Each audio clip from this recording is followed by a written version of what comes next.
మగధ సామ్రాజ్యానికి రాజధాని పాటలీపుత్రం. ఆ రాజధాని నగర శివార్లలోనే గురుకులం ఆశ్రమం నిర్వహిస్తున్నాడు విష్ణు శర్మ.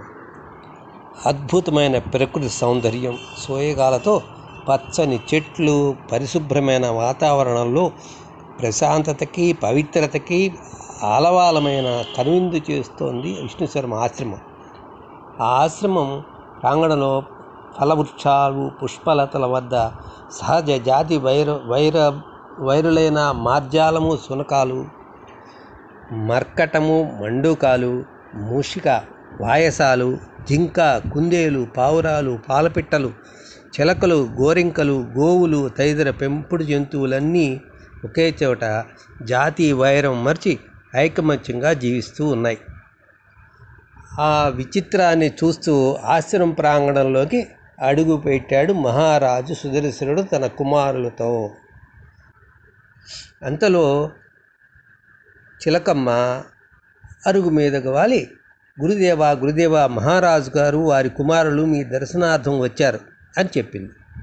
క్షణం తర్వాత చిరునవ్వుతో బయటికి వచ్చిన విష్ణు శర్మని చూడగానే మూర్ఖులుగా భావించబడ్డ ఆ ముగ్గురు రాకుమారులు చప్పున వంగి ఆయనకి పాదాభివందనం చేశారు అప్రయత్నంగా.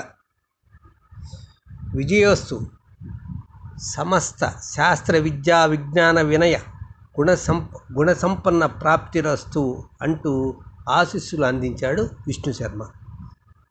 మహారాజు చేతులు జోడించి నమస్కరిస్తూ, వేద విద్యా విశారద, మూగజీవాలను సైతము క్రమశిక్షణలో పెట్టిన మీ సామర్థ్యం అనితర సాధ్యం. మా మనోవాంఛితాన్ని మీరు మాత్రమే నెరవేర్చగలరు అన్నాడు వినయంగా మహారాజు. విష్ణు శర్మ మందహాసం చేసి, మీ అభిమతం ఏమిటో మాకు అర్థమైంది మహారాజా.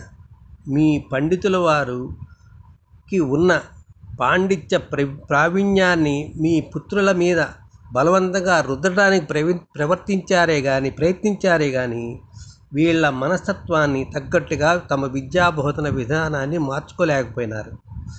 మీ కుమారులను మా ఆశ్రయంలో విడిచి నిశ్చితంగా మీ రాజమందిరానికి వెళ్ళండి. 6 మాసాల్లో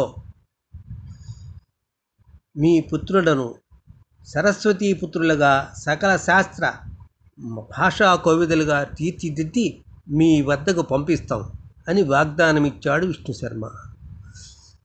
మహారాజు తన కుమారులను విష్ణు శర్మ చేతుల్లో పెట్టి నిశ్చింతగా తన రాజ్యానికి బయలుదేరాడు. విష్ణు శర్మ రాజకుమారులతో, నాయనలారా, ఈరోజు మీకు ఆట విడుపు, వెళ్ళండి. ఆ పశుపక్షాదులతో చేరి ఆటలాడండి, వాటితో కేరింతలు కొట్టండి, పళ్ళు ఫలాలు ఆరగించండి, వెళ్ళండి అని ప్రోత్సహించాడు. విష్ణు శర్మ రాకుమారుల ముఖాలు వికసించాయి. ఆనందంతో కేకలు పెడుతూ ఆ జీవుల వైపు పరిగెత్తి వాటితో కలిసిపోయి ఆడుతూ అరుస్తూ కేరింతలు కొట్టసాగారు ఆ కుమారులు. ఆ ఆటపాటలతో అలసి సొలసి రాత్రి ఆదమరిచి నిద్రపోయిన రాజకుమారులు మర్నాటి ప్రాతఃసమయాన్నే నిద్రలేచారు. స్నానపానాలు పూర్తి చేసుకొని వస్త్రాలు ధరించి ఆశ్రమం బయట వసారా క్రింద ఉన్న అరుగు మీద నిశ్శబ్దంగా బుద్ధిమంతుల్లాగా ఆసీనులయ్యారు ఆ రాజకుమారులు. విష్ణు శర్మ సంతోషించి, ప్రతిరోజు కొన్ని కథలు బోధిస్తాను. వాటిల్లో వినోదం ఉంటుంది, విజ్ఞానం ఉంటుంది, రాజనీతి ఉంటుంది, రాజధర్మం ఉంటుంది. ముఖ్యంగా ఈ కథల్లోని పాత్రలన్నీ కూడా వివిధ జంతువులు.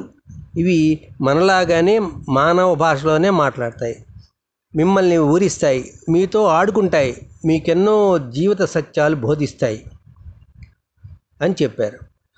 రాకుమారులారా, నేను మీకు చెప్పబోయే సుహుల్లాభము, సుహృద్రేద్భవము, కాకోలూకియము, లబ్ధ ప్రణాశము, అపరీక్షిత కారత్వము అని పేర్లు పెట్టి 5 తంత్రాలుగా ఆలంబనముగా ఈ పంచతంత్రమును రచించినాను అని ఇందులో చెప్పాడు. ఇందులో మనుషులు ఉన్నప్పటికీ జంతు పాత్రల ఆధారంగానే ఈ పంచతంత్రము నడుస్తుంది. వీటిని ఒకదాని తర్వాత మరొకటి వినిపిస్తాను. ఈ పంచతంత్రములో మొదటిదైన సుహృల్లాభము వినండి అని చెప్పి ఇలా ఆరంభించాడు విష్ణు శర్మ. సుహృల్లాభము అంటే మిత్రలాభం మంచి మిత్రులను పొందటం అని అర్థం. మిత్రుల ద్వారా ఉపకారం పొందడం, మిత్రులకి ఆపద సమయంలో సహాయపడడం, మంచి వాళ్ళని మిత్రులుగా చేసుకోవడం, ఇదే మిత్రలాభం. ముగ్గురు రాకుమారులకు విద్యాబోధన మొదలైంది. మొదటగా మిత్రలాభం. గోదావరి నదీ తీరంలో ఒక పెద్ద బూరుగు చెట్టు ఉంది. ఆ చెట్టు మీద లఘుపతనకం అనే ఒక కాకి జీవిస్తూ ఉండేది. ఒకరోజు ఉదయం లఘుపతనకం నిద్రలేస్తూనే కిందకు చూసింది. ఆ చెట్టుకు దూరంలో ఒక వేటగాడు నూకలు చల్లి వల పన్నుతూ కనిపించగానే దానికి భయం వేసింది. పాపం వల పన్నటం పూర్తి చేశాడు వేటగాడు. అక్కడికి దగ్గరలోనే ఉన్న ఓ పొదలో దాక్కొని వలలో పక్షులు ఎప్పుడు చిక్కుకుంటాయా అని ఎదురు చూస్తూ ఉన్నాడు.